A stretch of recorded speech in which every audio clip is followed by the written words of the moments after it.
fifth console generation in the mid to late 90s saw Sony emerge as the class leaders, swiftly putting down all competition with the PlayStation.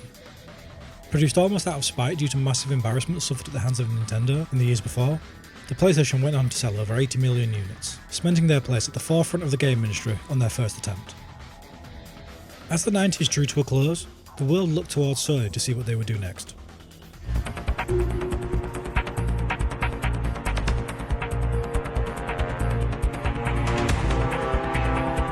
Work started on the PS2 almost immediately after the launch of the PS1 in 1994. Ken Kutaragi once again headed up the development, off the back of his success with the original PlayStation.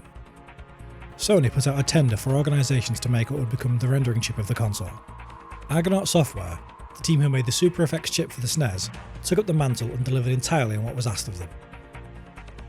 Strangely, Sony was also developing the hardware in-house with the plan of beating whatever was created by these companies, effectively developing a more powerful chip that they intended to use, setting the others up to fail.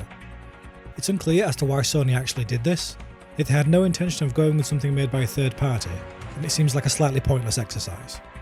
Perhaps they intended it as a backup plan, to see if anything was produced that they didn't think of, or if anything performed better than they had done internally, with the idea that it was effectively developing for them anyway. It's also possible that this was just company policy at the time, to explore options outside of the company in order to make sure they got the best possible product, just skewing the results slightly in their own favour. Sega did something similar when developing the Dreamcast, with several internal development teams. Sony invested heavily in the PS2, spending over $1 billion in manufacturing facilities for the chips required to make the PS2 a reality. It was decided early on to use the DVD format for its games, having similar advantages to the previous generation CDs, though now with even more storage. Sony had shown with the PS1 that giving developers more space to create games was entirely the correct move to make, helping convince the likes of Square Enix to move to developing for them, so this decision was a no-brainer. This also had the upside of allowing the console to be marketed as a player of DVD movies. In the year 2000, DVD players still retailed at over $100 generally, so having a console that could pull double duty, while not being a huge amount more expensive, was pretty much a win for everyone. Backwards compatibility with all previous PlayStation titles was to be included, meaning that anyone buying a PS2 on launch theoretically had a library of a few thousand games to play straight out of the box, though it wouldn't enhance them in any way, unlike the backwards compatibility found on consoles today. This extended to peripherals too. PS1 controllers and memory cards all worked with the PS2 at launch. While memory cards could still only be used to store PS1 saves, the original DualShock could be used with PS2 games perfectly fine. However, games that use some of the new DualShock 2 features, such as analog triggers and buttons, would potentially have reduced functionality and be stuck with digital inputs only. A small selection of games wouldn't work with the PS controller at all, such as GTA San Andreas and Star Wars Battlefront, but given that the console comes with a DualShock 2, it probably wasn't an issue for all but a tiny minority of people. Not a whole lot else is known about the PS2 development cycle, due to it largely being in secret.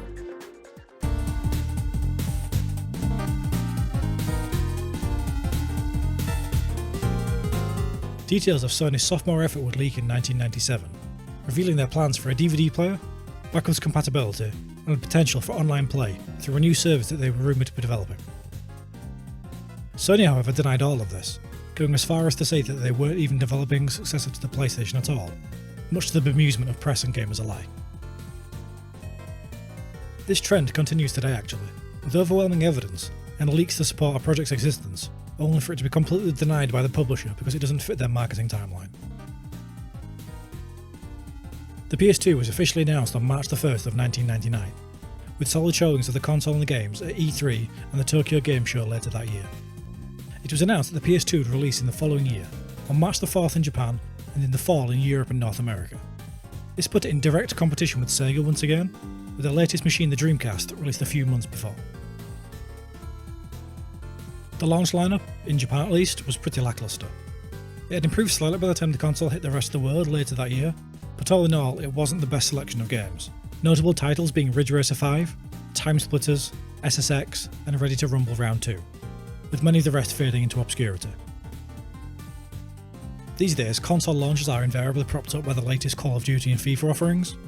While the EU PS2 launch did get FIFA 2001, it wasn't present in the other territories at launch, and Call of Duty didn't even exist yet. not being first released until 2003 and being even further from the point where it sequeled itself to death. Once again, Sony decided on a $299 price point for the console at launch. Though this time this actually made it the pricey option relative to the competition. The Dreamcast launched at $199, which is ridiculously cheap even by the standards of the time.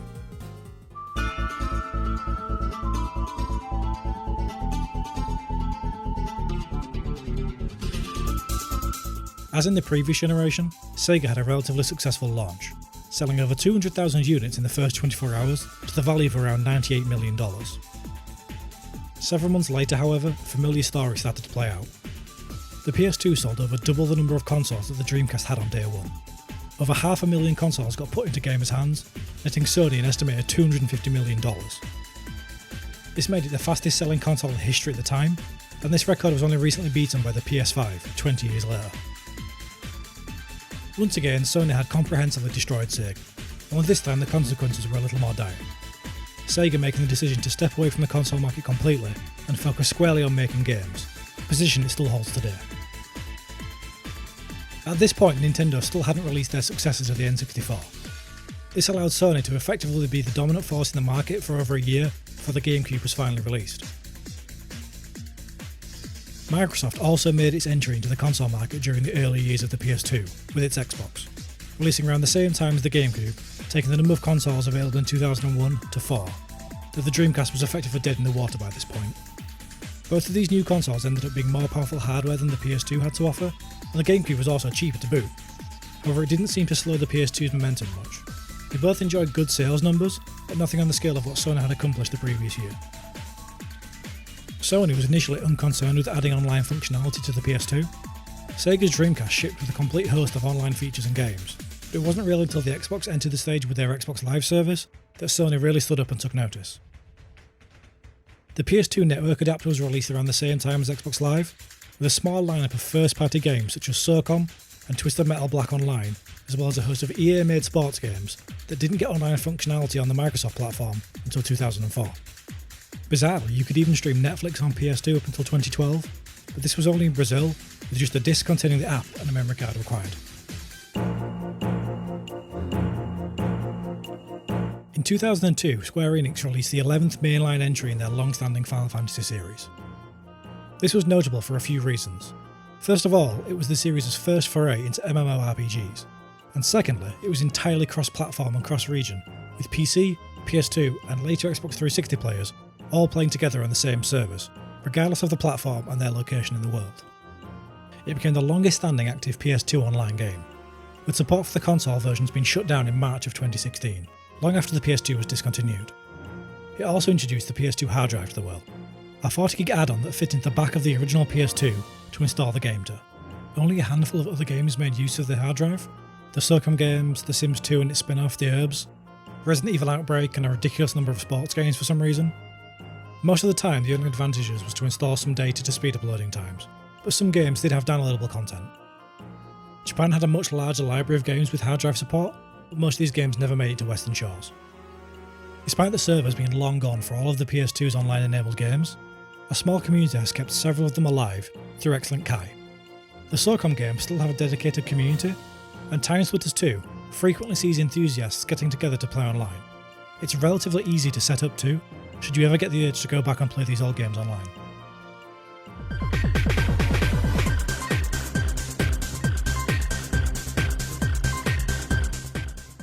The PS2 launched to overwhelming success. As I mentioned before, its launch day was one of the most successful in history, and it went on to sell over 155 million units over its 13-year lifespan, firmly cementing its place at the top of the list of best-selling consoles ever. The only real criticisms that were levied at it early on was the lack of online support, which they've remedied a few years later, and only having 2 controller ports, with all 3 competitors in the 6th console generation having 4. It was incredibly long-lived, not being discontinued officially until 2013, well into the PS3's life, and still receiving games as late as 2014, with annual releases of Pro Evolution Soccer, FIFA, and a final expansion pack for Final Fantasy XI. The inclusion of native DVD support helped it get one up over its rivals, with the Xbox requiring an add-on to allow the playing of movies, and the GameCube having no support whatsoever due to its smaller chassis as a result of using the mini DVD format. In the run-up to the launch of the console in Japan, the Japanese government became concerned that the PS2 was so powerful it would be bought up by overseas nations with the intent of weaponising the console's Emotion Engine CPU. The Japanese Trade Authority required a special permit so that they could ship the console to other parts of the world. Any found to be exporting them without said permit would face up to 5 years in prison. Fortunately, Sony applied for a permit and the PS2 released as planned in most territories. However, several countries were blacklisted, including North Korea, Iraq, Iran and Libya. It was reported in 2000 that Iraq somehow managed to get around the blacklist and acquired 4,000 PS2s, with the intent of using them as supercomputers to control UAVs. There's no actual evidence that this actually happened though, and this was all based on speculation and suspected leaks. Maybe Saddam Hussein was just really into time splitters. Later during the console's life, a slimline model was released, removing the internal power supply and hard drive bay, the two main contributors to the size of the original model. This drastically reduced the size of the console, making it only slightly larger than a standard DVD case. The front-loading disc tray was also replaced with a top-loading door configuration, and the network adapter was now built in.